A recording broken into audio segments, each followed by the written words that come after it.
जय हिंद दोस्तों। मैं हूं आपका दोस्त केबी और करंट अफेयर्स 2020 के लिए एक नई वीडियो में आप सभी का स्वागत है। तो आज के इस वीडियो में हम डीआरडीओ या फिर दुनिया के अन्य किसी देश के द्वारा जिस भी मिसाइल का परीक्षण किया गया है उन सभी के बारे में हम लोग डिस्कस करेंगे। तो यह वीडियो आपके आगामी किसी भी प्रकार की परीक्षा के लिए काफ़ी ज़्यादा महत्वपूर्ण होगा। तो इसीलिए वीडियो को पूरा बहुत ही ध्यान से देखिएगा और वीडियो अगर आपको पसंद आता है तो इसे लाइक करने के साथ साथ अपने सभी दोस्तों के साथ में शेयर जरूर करिएगा। तो चलिए बिल्कुल बेसिक के साथ में इस वीडियो की हम लोग शुरुआत करते हैं। तो सबसे पहले हम लोग समझेंगे कि मिसाइल क्या होती है और किस प्रकार से हम लोग मिसाइल को वर्गीकृत कर सकते हैं। कई बार आप सुनते होंगे cruise missile, ballistic missile, supersonic, subsonic, hypersonic. तो ये सारी चीज़ें यानी कि ये जो मिसाइल से संबंधित बेसिक चीज़ें हैं उनको हम लोग पहले जानेंगे। तो मिसाइल की अगर हम लोग बात करते हैं तो यह एक प्रकार का अस्त्र होता है जिसे प्रक्षेपित करके दूर स्थित किसी लक्ष्य को निशाना बनाया जा सकता है। जैसे कि मान लीजिए आपके पास में कोई गन है और आपको किसी व्यक्ति को मारना है तो उसकी कुछ पार्टिकुलर रेंज होगी, वहीं तक आप उसको हिट कर सकते हैं। लेकिन मिसाइल की खास बात क्या होती है कि आपको जो चीज़ें यहाँ से दिखाई नहीं दे रही हैं उन चीज़ों को भी आप मिसाइल के द्वारा हिट कर सकते हैं। तो सिंपली आपको ध्यान रखना है कि यह भी हमारा एक प्रकार का हथियार होता है। अब मिसाइलों की अगर हम लोग बात करते हैं तो इनके गुणों के आधार पर हम इनको 3 श्रेणियों में वर्गीकृत कर सकते हैं। पहली श्रेणी गति नियंत्रण के आधार पर, और इस आधार पर हम इसको 2 कैटेगरी में बांटते हैं। एक तो हमारी होती है बैलिस्टिक मिसाइल और एक हमारी होती है क्रूज मिसाइल। तो आगे अभी हम लोग समझेंगे। फिर हम लोग इसको वर्गीकृत करते हैं इसकी मारक क्षमता के आधार पर, यानी कि कितनी दूरी तक कोई मिसाइल अपने लक्ष्य को भेद सकती है। ये हमारी हो गई दूसरी कैटेगरी। और तीसरी हमारी होती है उपयोग की प्रकृति के आधार पर, यानी कि जो हमारी मिसाइल है उसको कहां से किस प्रकार से उपयोग किया जा सकता है। जैसे कि आपने सुना होगा सतह से सतह पर मार करने वाली मिसाइल, हवा से सतह पर मार करने वाली मिसाइल, या फिर सतह से हवा में मार करने वाली मिसाइल। तो ये सारी इसकी कैटेगरी है। यानी कि अगर हम लोग मिसाइलों की बात करते हैं तो उनको हम उनकी गुणों के आधार पर कुल मिलाकर के 3 कैटेगरी में वर्गीकृत कर सकते हैं। तो जैसा कि मैंने आपको बताया, गति नियंत्रण के आधार पर हम लोग मिसाइलों को 2 कैटेगरी में बांटते हैं। एक तो हमारी होती है बैलिस्टिक मिसाइल और दूसरी हमारी होती है क्रूज मिसाइल। तो ये आपके सामने डायग्राम है। तो आइए इस डायग्राम के माध्यम से समझते हैं कि बैलिस्टिक मिसाइल क्या होती है और क्रूज मिसाइल क्या होती है। तो मान लीजिए कि आप यहाँ पर कहीं हैं और आपको अपने टारगेट को हिट करना है जो कि इस लोकेशन पर स्थित है। अब आपके पास में क्रूज मिसाइल भी है, इसके अलावा आपके पास में बैलिस्टिक मिसाइल भी है। तो आप क्या करेंगे, अगर आपको क्रूज मिसाइल के माध्यम से इसको हिट करना है तो सिंपली आप क्रूज मिसाइल को यहाँ से लॉन्च करेंगे और ये मिसाइल जाएगी और इस प्रकार से जाकर के टारगेट को हिट करेगी। वहीं पर अगर हम लोग बैलिस्टिक मिसाइल की बात करते हैं तो यह इस प्रकार से जाती है और उसके बाद में जा करके टारगेट को हिट करती है। तो अभी हम लोग थोड़ा इसको और बेहतर तरीके से समझेंगे। तो आइए पहले जानते हैं कि बैलिस्टिक मिसाइल क्या होती है। बैलिस्टिक मिसाइल की अगर हम लोग बात करते हैं तो यह रॉकेट के टेक्नोलॉजी के ऊपर आधारित होती है। यानी कि जिस टेक्नोलॉजी के ऊपर हमारे रॉकेट को लॉन्च किया जाता है कुछ उसी प्रकार की जो टेक्नोलॉजी है वह आपके बैलिस्टिक मिसाइल में यूज़ की जाती है। और रॉकेट टेक्नोलॉजी का मतलब सिंपली यहाँ पर यह है कि बैलिस्टिक मिसाइल को अपने ईंधन को जलाने के लिए हमारे वायुमंडल से ऑक्सीजन लेने की आवश्यकता नहीं होती है। फॉर एग्जाम्पल यहाँ पर आप देखिए, मान लीजिए एक बैलिस्टिक मिसाइल को हमने लॉन्च कर दिया है तो इस मिसाइल की खास बात यह होती है कि यह हमारे वायुमंडल से भी बाहर चली जाती है। यानी कि जो हमारा वायुमंडल का आखिरी सिरा है उससे भी ये बाहर चली जाती है और उसके बाद में आकर के हिट करती है। और जाहिर सी बात है अगर इसको वायुमंडल से ऑक्सीजन लेने की आवश्यकता होगी तो उस स्थिति में इसको ऑक्सीजन वायुमंडल के बाहर नहीं मिलेगा। तो आपको ये ध्यान रखना है कि जो भी हमारी बैलिस्टिक मिसाइल होती हैं वह रॉकेट के टेक्नोलॉजी के ऊपर आधारित होती हैं और 45 डिग्री की कोण पर इनको प्रक्षेपित किया जाता है। तो अगर आपने फिजिक्स का एक कॉन्सेप्ट पढ़ा हो जिसमें यह बताया जाता है कि किसी भी ऑब्जेक्ट को कितने एंगल पे अगर हम लोग भेजते हैं तो फिर वह मैक्सिमम डिस्टेंस को कवर करती है।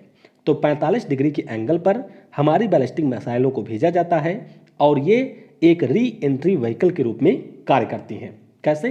ये मैंने आपको बताया कि एक बार ये हमारे वायुमंडल से बाहर चली जाती हैं। मान लीजिए ये हमारा वायुमंडल का ऊपरी हिस्सा हो गया, तो वायुमंडल से बाहर गई और उसके बाद में फिर वायुमंडल में इंटर करके अपने उस पार्टिकुलर टारगेट को हिट करती हैं। तो यहाँ पर हमने समझा कि बैलिस्टिक मिसाइल क्या होती है। अब बैलिस्टिक मिसाइलों की अगर हम लोग बात करें तो रेंज के आधार पर इनको हम लोग कई श्रेणियों में वर्गीकृत कर सकते हैं। यहाँ पर आप देख सकते हैं, एक हमारी होती है छोटी दूरी की यानी कि शॉर्ट रेंज की बैलिस्टिक मिसाइल, फिर हमारी है मध्यम दूरी की यानी कि मीडियम रेंज, उसके बाद में है इंटरमीडिएट रेंज, और फिर आता है सबसे शक्तिशाली या आप कह सकते हैं सबसे अधिक दूरी तक मार करने वाला इंटरकॉन्टिनेंटल बैलिस्टिक मिसाइल। तो इन सभी की आप रेंज भी देख सकते हैं। जो हमारी शॉर्ट रेंज की वाली होती है इसकी रेंज होती है 1000 किलोमीटर से कम। रेंज का मतलब है कि वह पार्टिकुलर मिसाइल कितनी दूर स्थित टारगेट को हिट कर सकती है। मध्यम दूरी की बात करते हैं तो इसकी रेंज 1000 से 3000 किलोमीटर होती है। इंटरमीडिएट की बात करते हैं तो इसकी रेंज 3000 से 5000 होती है। और जो हमारी यहाँ पर अंतर महाद्वीपीय यानी कि इंटरकॉन्टिनेंटल बैलिस्टिक मिसाइल होती है, ये आपके 5000 किलोमीटर से ज़्यादा दूरी के टारगेट को हिट कर सकती है। तो यहाँ पर हमने बात किया बैलिस्टिक मिसाइल की। ये आप देख सकते हैं कि किस प्रकार से 45 डिग्री के एंगल पर इसे लॉन्च किया जाता है और ये 5000 से ज़्यादा दूरी पर स्थित किसी भी टारगेट को आसानी के साथ में हिट कर सकती है। फिर बात करते हैं अपने यहाँ के सबसे शक्तिशाली मिसाइल की। तो आपको नाम याद रखना है अग्नि 5 मिसाइल का नाम। हमारे भारत की सबसे शक्तिशाली मिसाइल है अग्नि 5। और आप देख सकते हैं कि अगर हम लोग उड़ीसा के पास जो हमारा अब्दुल कलाम द्वीप है वहाँ से अग्नि 5 मिसाइल को लॉन्च करते हैं, तो ये जो आप विश्व के एरिया देख रहे हैं इन सभी में से किसी भी स्थान को अग्नि 5 मिसाइल आसानी के साथ में हिट कर सकती है। तो इसकी रेंज आपको मिलेगी 5500 से लेकर के 5800 किलोमीटर और स्पीड इसकी है मैक 24 यानी कि ध्वनि की गति से 24 गुना ज़्यादा तेजी से यह मिसाइल किसी भी चीज़ को हिट कर सकती है। और अग्नि सीरीज में आपकी पहली मिसाइल थी अग्नि फर्स्ट जिसकी रेंज 700 है, अग्नि सेकंड की 2000 है, अग्नि थर्ड की 2500 है और अग्नि 4 की आपके 3500 किलोमीटर से ज़्यादा है। तो ये हमने बात कर ली बैलिस्टिक मिसाइल्स की। अब हम लोग बात करेंगे क्रूज मिसाइल क्या होती है। तो क्रूज मिसाइल की अगर हम लोग बात करते हैं तो यह हमारे जेट टेक्नोलॉजी के ऊपर आधारित होती है, यानी कि जो हमारे जहाज होते हैं उन्हीं के टेक्नोलॉजी के ऊपर ये आधारित होती है। यानी कि इसके भीतर जो ईंधन आपको मिलेगा, जो फ्यूल होगा, उसके दहन के लिए वायुमंडल से ऑक्सीजन की आवश्यकता होती है। ये पहली बात हो गई। क्रूज मिसाइल की अगर हम लोग बात करते हैं तो इनकी जो मारक क्षमता होती है वह बैलिस्टिक मिसाइल से कम होती है। किससे? बैलिस्टिक मिसाइल से ये कम होती है। और इस मिसाइल की खास बात यह है कि यह हमारे पृथ्वी के समानांतर उड़ती है, यानी कि हमारी पृथ्वी से बहुत ज़्यादा ऊंचाई पर आपको देखने को नहीं मिलेगी। जैसे हम लोगों ने देखा था बैलिस्टिक मिसाइल कुछ इस प्रकार से जाती है परवलयाकार पथ में, लेकिन जो हमारी क्रूज मिसाइल होती है वह आपको कुछ इस प्रकार से जाकर के किसी भी टारगेट को हिट करते हुए दिखेगी। ये आपको ध्यान रखना है क्रूज मिसाइल के बारे में। क्रूज मिसाइल की एक खास बात यह होती है कि इसमें आपको रडार मिले होंगे। इसमें कुछ इस प्रकार के सेंसर होते हैं जिनके माध्यम से अगर हमने टारगेट को कहीं इधर उधर भी कर दिया तो उसको भी ये आसानी के साथ में हिट कर सकता है। तो यहाँ पर क्रूज मिसाइल को भी हम वर्गीकृत कर सकते हैं। सब सोनिक क्रूज मिसाइल हो गई, सुपरसोनिक हो गई और आपकी हो गई हाइपरसोनिक क्रूज मिसाइल। तो आइए पहले देखते हैं सब सोनिक क्रूज मिसाइल क्या है। तो सब सोनिक क्रूज मिसाइल की अगर हम लोग बात करते हैं तो ऐसे मिसाइल जिनकी स्पीड ध्वनि के स्पीड से कम होती है, यानी कि लगभग 0.8 मैक या फिर 0.7 मैक होती है, उनको हम लोग सब सोनिक क्रूज मिसाइल कहते हैं। कौन सी? सब सोनिक क्रूज मिसाइल कहते हैं। सब सोनिक क्रूज मिसाइल की खास बात ये होती है कि ये हमारे फायर एंड फारगेट के सिद्धांत के ऊपर कार्य करती हैं। फायर एंड फारगेट का मतलब क्या है कि आपने एक बार लक्ष्य को निशाना बना करके यहाँ से मिसाइल को छोड़ दिया तो फिर वह आपको आपका जो लक्ष्य है उसको भेद करके ही दम लेगी। यानी कि आपने लक्ष्य को निशाना बना के इस मिसाइल को दाग दिया तो फिर जाकर के वह अपने लक्ष्य को निश्चय ही हिट करेगी।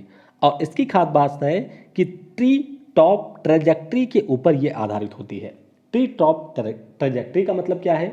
इसका मतलब सिंपली ये है कि अगर इसके मार्ग में किसी प्रकार का अवरोध आता है तो उस अवरोध से बच करके यह जा करके अपने टारगेट को हिट करेगी। जैसे कि आप यहाँ पर देखिए इस इमेज में, यहाँ पर हमने आपको बताया था कि बैलिस्टिक मिसाइल का पथ कुछ इस प्रकार से है। वहीं पर आप क्रूज मिसाइल को देख रहे हैं कि ये हमारी क्रूज मिसाइल यहाँ से गई, रास्ते में इसको एयर डिफेंस मिल गया, तो ये क्या करेगी, एयर डिफेंस के किनारे से घूम जाएगी और घूमने के बाद में जो आपका टारगेट है वहाँ पर जा करके ये हिट करेगी। और ये सबसे ज़्यादा खास बात होती है किसी भी क्रूज मिसाइल की। फिर हम लोग अगर यहाँ पर बात करते हैं तो रडार के माध्यम से क्रूज मिसाइल को डिटेक्ट किया जा सकता है। आपने पढ़ा होगा स्टेल्थ टेक्नोलॉजी के बारे में। किसके बारे में? स्टेल्थ टेक्नोलॉजी के बारे में। तो जब किसी भी मिसाइल में, किसी भी एयरक्राफ्ट में या किसी भी इस प्रकार के हमारे इक्विपमेंट में अगर स्टेल्थ टेक्नोलॉजी आ जाती है तो फिर उसको हम लोग रडार के माध्यम से डिटेक्ट नहीं कर सकते हैं। तो ध्यान रखिएगा, सब सोनिक मिसाइल हमारी रडार के माध्यम से डिटेक्ट की जा सकती हैं और हमारे DRDO के द्वारा विकसित निर्भय मिसाइल इसका उदाहरण है।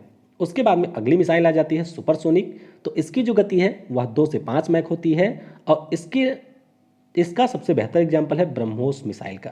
जो हमारी ब्रह्मोस है जिसको हमने रूस के साथ में मिलकर डेवलप किया है, ये हमारी एक सुपरसोनिक मिसाइल है। फिर बात करते हैं हाइपरसोनिक मिसाइल की। तो हाइपरसोनिक मिसाइल की बात करें तो ये दुनिया में अभी डेवलपमेंटल स्टेज में है और ऐसे क्रूज मिसाइल जिनकी स्पीड 5 से 8 मैक होती है उनको हम लोग हाइपरसोनिक मिसाइल की कैटेगरी में रखते हैं। और पिछले साल रूस के द्वारा ऐसा दावा किया गया था कि उसने दुनिया का पहला हाइपरसोनिक मिसाइल जिसका नाम है अवनगार्ड, इसको डेवलप कर लिया है। तो ये हम लोगों ने जाना हाइपरसोनिक मिसाइल के बारे में। तो आई होप आपने अभी तक जो मैंने चीज़ें बताई उनको समझा होगा। अब हम लोग मिसाइल को उसके उपयोग के आधार पर भी वर्गीकृत करेंगे। तो यहाँ पर आप देख सकते हैं इतने तरह की हमारी मिसाइल होती हैं, यानी कि ऐसे मिसाइल जो कि सरफेस से सरफेस पर हिट कर सकती हैं, ऐसी मिसाइल जो हमारे सरफेस से यानी कि ज़मीन से हवा में किसी भी टारगेट को हिट कर सकती हैं, उसके बाद में वायु से सतह पर हिट कर सकती हैं, जैसे कि हमारे एयर से सरफेस पर हिट कर सकते हैं, जैसे अभी हम लोगों ने रुद्रम को देखा था। वायु से वायु में हिट करने वाली यानी कि एयर टू एयर मिसाइल, सतह से जल में मार करने वाली यानी कि सरफेस टू सी मिसाइल, जल से जल में मार करने वाली यानी कि सी टू सी मिसाइल, और एक हमारा होता है एंटी टैंक मिसाइल। कौन सा? Anti tank missile. तो इस प्रकार से मिसाइल को हम लोग उसके उपयोग के आधार पर 7 भागों में वर्गीकृत कर सकते हैं। तो यहाँ पर हमारा जो कॉन्सेप्ट था वह समाप्त होता है। अब लोग चलिए पहले प्रश्न के साथ में वीडियो की शुरुआत करते हैं। तो पहला प्रश्न है कि सितंबर 2020 में रक्षा अनुसंधान व विकास संगठन ने किस राज्य में laser guided anti tank missile का सफल परीक्षण किया? तो इसका परीक्षण किया गया है महाराष्ट्र राज्य में, यानी कि इस प्रश्न का ऑप्शन सी करेक्ट होगा। तो आपको ध्यान रखना है कि ये जो हमारी एंटी टैंक गाइडेड मिसाइल है इसकी रेंज है 4 किलोमीटर और ये एक प्रकार की एंटी टैंक गाइडेड मिसाइल है, यानी कि इसके माध्यम से टैंक को नष्ट किया जा सकता है। तो DRDO के द्वारा high energy material research lab के साथ में मिलकर के इस मिसाइल को डेवलप किया गया था। अब मिसाइल की अगर हम लोग बात करें तो मुख्य रूप से 3 से 4 प्रकार के प्रश्न आपको देखने को मिलेंगे।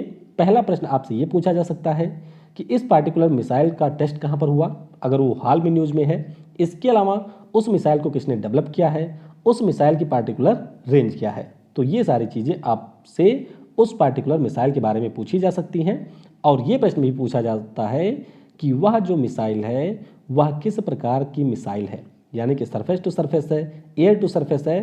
तो ये सारी चीज़ें आपको मिसाइलों के बारे में ध्यान रखनी है। अगला प्रश्न है DRDO के द्वारा किस राज्य में Abhyas high speed expendable aerial target drone का सफल परीक्षण किया गया? तो ध्यान रखिएगा ये कोई मिसाइल नहीं है, यह एक प्रकार का ड्रोन है, यानी कि जिससे हम लोग निगरानी कर सकते हैं। और उड़ीसा में बालासोर टेस्ट रेंज में इसका परीक्षण DRDO के द्वारा किया गया। इसके अलावा DRDO ने कुछ अन्य ड्रोन भी बनाए हैं जिनमें से भारत है, रुस्तम है। तो इन ड्रोन के नाम भी आपको याद रखने हैं। अगला प्रश्न है भारत ने किस राज्य में सुपरसोनिक क्रूज मिसाइल ब्रह्मोस का सफल परीक्षण किया? तो इसका परीक्षण किया गया उड़ीसा राज्य में, यानी कि इस प्रश्न का ऑप्शन डी करेक्ट होगा। तो ब्रह्मोस मिसाइल के बारे में मैं आपको पहले भी बता चुका हूं कि भारत और रूस के सहयोग से, यानी कि भारत के द्वारा रूस के सहयोग से इस मिसाइल को डेवलप किया गया है। यह हमारी एक सतह से सतह पर मार करने वाली मिसाइल है। 290 किलोमीटर इसकी रेंज है, लेकिन अभी जो हाल ही में परीक्षण हुआ है उसमें इसकी रेंज 450 किलोमीटर तक बढ़ाई गई है। तो ये आपको ध्यान रखना है ब्रह्मोस मिसाइल के बारे में।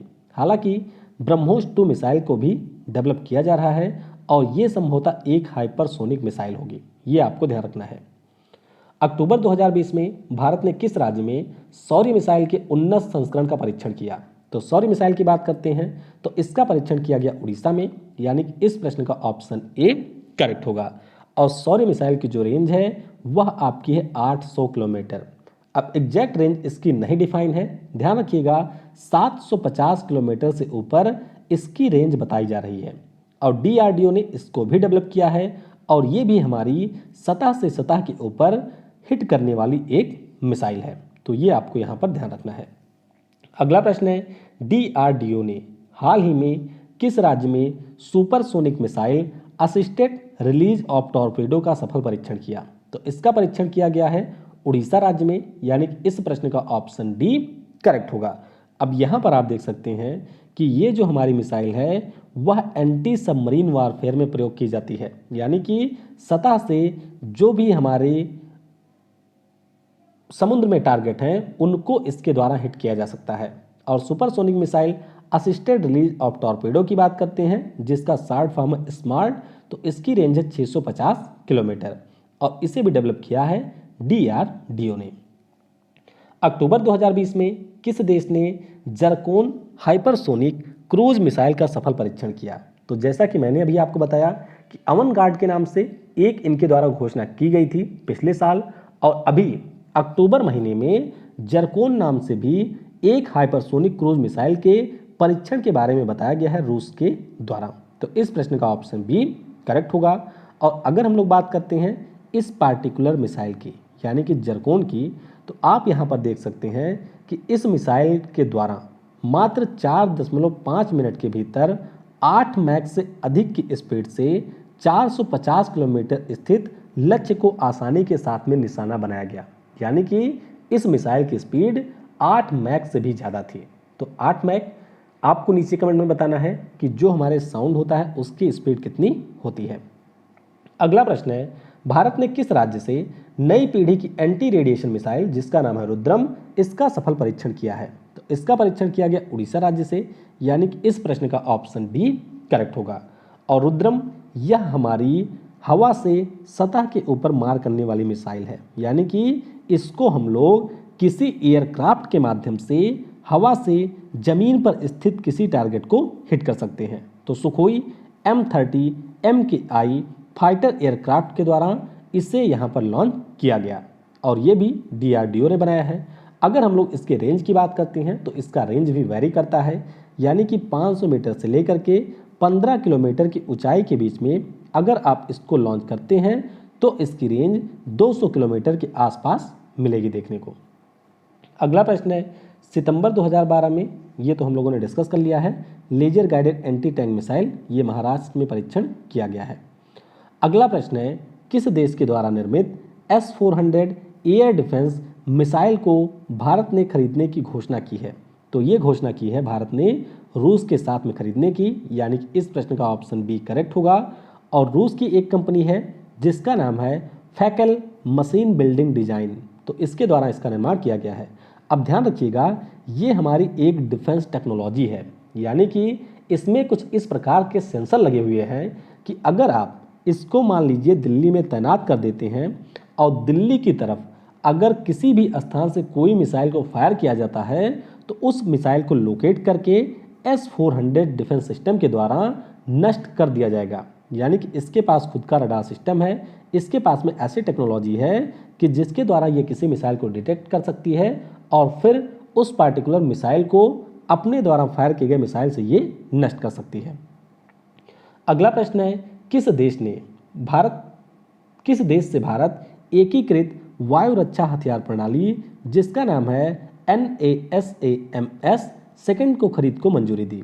तो यहाँ पर मंजूरी दी है अमेरिका देश ने। तो इस प्रश्न का ऑप्शन बी करेक्ट होगा। और आपको यहाँ पर ध्यान रखना है कि NASAMS का पूरा नाम है national Norwegian advanced surface to air missile system, यानी कि अगर हम लोग इस प्रणाली को कहीं पर तैनात करते हैं तो यह भी एक डिफेंस सिस्टम की तरह से काम करेगा, जैसे हमारा S-400 कार्य करता है। तो उसी प्रकार का ये भी एक डिफेंस सिस्टम है। यहाँ पर आप देख सकते हैं कि किस प्रकार से यहाँ पर किसी भी टारगेट को देख करके उसे हिट किया जा सकता है। भारत के पहले निजी कंपनी द्वारा निर्मित रॉकेट जिसका नाम है पिनाका, इसका परीक्षण कहाँ पर किया गया? तो इसका परीक्षण किया गया है पोखरण में, यानी कि इस प्रश्न का ऑप्शन सी करेक्ट होगा। तो एक हमारे यहाँ के निजी क्षेत्र की कंपनी है जिसका नाम है इकोनॉमिक एक्सप्लोसिव लिमिटेड, तो इसके द्वारा यहाँ पर इसका निर्माण किया गया है। और पिनाका रॉकेट सिस्टम की बात करते हैं तो यहाँ पर आपको 2 पॉड देखने को मिलेंगे जिसमें आपकी 6 मिसाइलें हैं और इन मिसाइलों की रेंज 40 से लेकर के 75 किलोमीटर तक है। तो पिनाका के बारे में आप थोड़ा सा ध्यान रखेंगे क्योंकि ये एक बार फिर से सुर्खियों में है और पहली बार भारत की किसी निजी कंपनी के द्वारा इस प्रकार से इसको डेवलप किया गया है। जनवरी 2020 में भारत ने किस राज्य से K4 परमाणु मिसाइल का परीक्षण किया? तो इसका परीक्षण किया गया है आंध्र प्रदेश में, यानी कि इस प्रश्न का ऑप्शन बी करेक्ट होगा। और यहाँ पर आप देख सकते हैं K4 परमाणु मिसाइल को, यानी कि यह हमारे परमाणु वारहेड को भी ले जाने में सक्षम है और इसकी रेंज है 3500 किलोमीटर और अरिहंत श्रेणी की पनडुब्बियों में इसका उपयोग किया जाता है, यानी कि यह एक प्रकार से C2C में हिट करने वाली मिसाइल है। पाकिस्तान द्वारा गजनवी मिसाइल का सफल परीक्षण किया गया, इसकी रेंज कितनी है? तो गजनवी की रेंज है 290 किलोमीटर, यानी कि जो हमारे ब्रह्मोस की है वही इसकी भी रेंज है और यह सतह से सतह पर मार करने वाली एक मिसाइल है। हवा से जमीन पर मार करने में सक्षम मिसाइल खगान तक, जो कि हमारे डिफेंस एक्सपो जिसका आयोजन लखनऊ में किया गया था वहाँ पर प्रदर्शित की गई थी, तो इसकी रेंज कितनी है? तो इससे हम लोग किसी भी एयरक्राफ्ट से जमीन के ऊपर टारगेट को हिट कर सकते हैं और इसकी रेंज है 180 किलोमीटर। JSR डायनामिक्स कंपनी के द्वारा निर्मित की गई है।